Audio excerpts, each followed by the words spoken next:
Bonjour à toi chers spectateurs, et aujourd'hui parlons du prix du jury du dernier Festival de Cannes, qui sort très en retard chez nous, American Honey, réalisé par Andrea Arnold. L'histoire, c'est celle de Star, qui est une jeune femme de 17 ans qui va du jour au lendemain plaquer tout ce qu'il y a dans sa vie, c'est-à-dire son mari et les deux enfants de celui-ci, pour rejoindre Jake et une bande de bourlingueurs qui traversent l'Amérique pour vendre des magazines dirigés par une certaine Crystal. C'est une immense fresque que vient de nous livrer Andrea Arnold. Alors Andrea Arnold, pour ceux qui ne connaissent pas vraiment ce nom, il y a quelques années, elle avait mis sur le devant de la scène, avec l'aide de Steve McQueen, un acteur qui se nomme Michael Fassbender, au travers d'un film qui s'appelait Fish Tank, qui avait déjà reçu à l'époque un prix au Festival de Cannes. Et depuis, elle a fait son petit bout de chemin, et à chaque fois qu'elle passe à Cannes, de toute façon, cette femme, elle repart forcément avec un prix.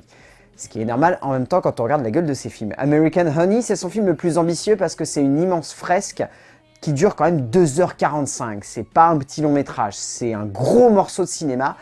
Et c'est un morceau de cinéma qui au final arrive facilement à convaincre parce que non seulement l'écriture d'Andrea Arnold est extrêmement fine, mais surtout le regard que porte Andrea Arnold sur l'Amérique a un écho particulier parce que le long métrage a été tourné avant l'arrivée au pouvoir d'un certain Donald Trump.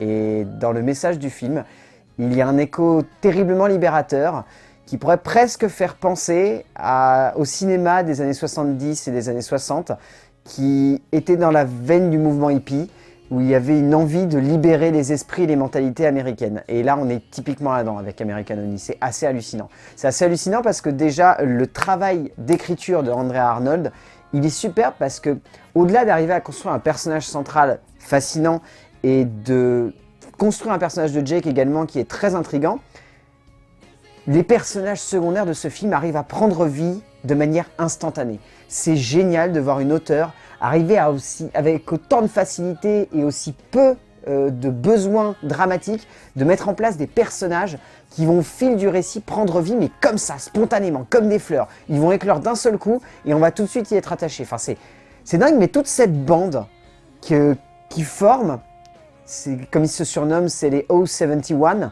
c'est une bande qui est juste géniale parce que dès qu'elle arrive à l'écran, paf, on y est attaché. Tout de suite, on a envie d'être avec eux, on a envie de traverser l'Amérique, et on a envie de partir, on a envie de faire les fous. Et c'est génial de voir une écriture aussi fine de ce point de vue-là. Et au-delà de ça, c'est l'histoire d'une jeune femme qui va se libérer. C'est l'histoire d'une jeune femme qui va se libérer d'une Amérique qui a voulu l'enfermer dans une condition qu'elle n'a pas acceptée et qu'elle n'a même pas eu le droit de choisir. C'est une femme qui représente une Amérique perdue, une Amérique typiquement dans l'époque où on se trouve. C'est l'histoire d'une femme qui est perdue dans un monde où Trump serait devenu président et aurait tellement refermé les possibilités de cette nation qui à la base était la nation du rêve américain et qui se retrouve à devoir faire face à un mur. Et le seul moyen de se libérer de ce mur, c'est soit de croire en ce qu'on a en nous, soit de mentir. C'est assez génial parce que l'écriture d'Andrea Arnold, ce qu'elle cherche à montrer, c'est une femme qui va essayer de dire tout le temps la vérité et d'être la plus vraie possible dans un métier et dans un groupe où la plupart des gens semblent faux si on fait attention aux détails. Et c'est ça qui rend le personnage de Star extrêmement attachant et c'est ça qui fait qu'on est bouleversé à chaque fois qu'elle arrive à l'écran et à chaque fois qu'elle nous emmène dans quelque chose qui est juste beau. On pourra reprocher au film d'être long, mais les grandes fresques comme ça de 2h43 ont au moins l'avantage de passer vite parce que le fait de s'appuyer sur une longueur dramatique qui joue justement avec ça, ça fait que le temps passe beaucoup plus vite. Je vous défie par exemple Winter Sleep, la Palme d'Or d'il y a quelques années, qui était un film qui durait quand même 3h30, qui était un film perdu dans la toundra turque.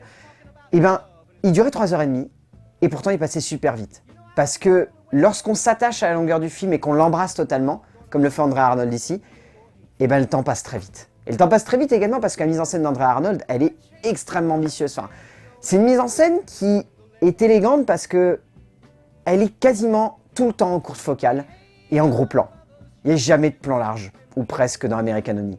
Et c'est fantastique parce que résultat, l'émotion, elle est à fleur de peau à chaque seconde. Et on découvre plein de choses à chaque fois qu'elle met en place son cadre, à chaque fois qu'elle laisse le cadre tourner.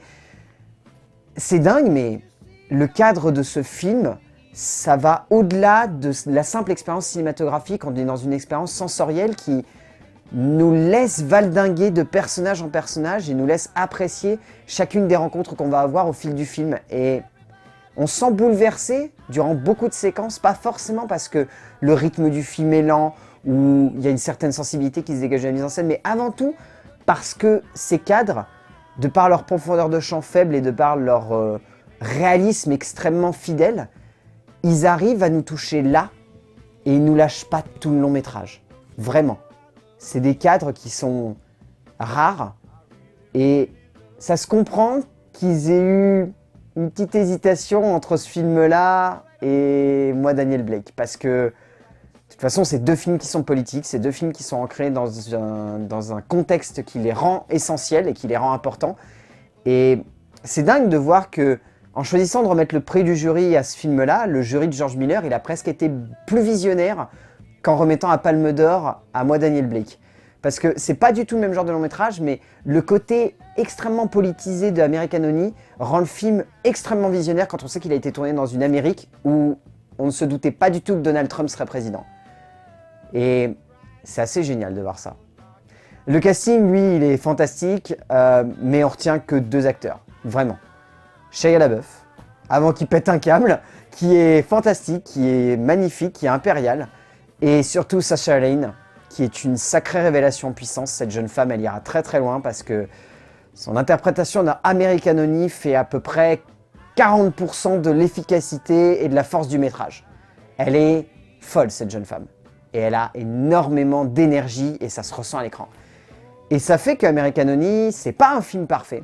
C'est un film qui est peut-être un petit peu trop poétisé par moments d'ailleurs, mais c'est un film qui est tellement fort, qui est tellement juste, qui est tellement puissant par moments, et qui a une émotion tellement sincère que lorsque vous êtes devant, vous ne pouvez que vous laisser entraîner. Donc si vous avez l'occasion d'aller voir American Honey de André Arnold, foncez. C'est une bombe ce film, c'est une pépite et c'est extraordinaire à voir comme long métrage, c'est une sacrée expérience. A plus.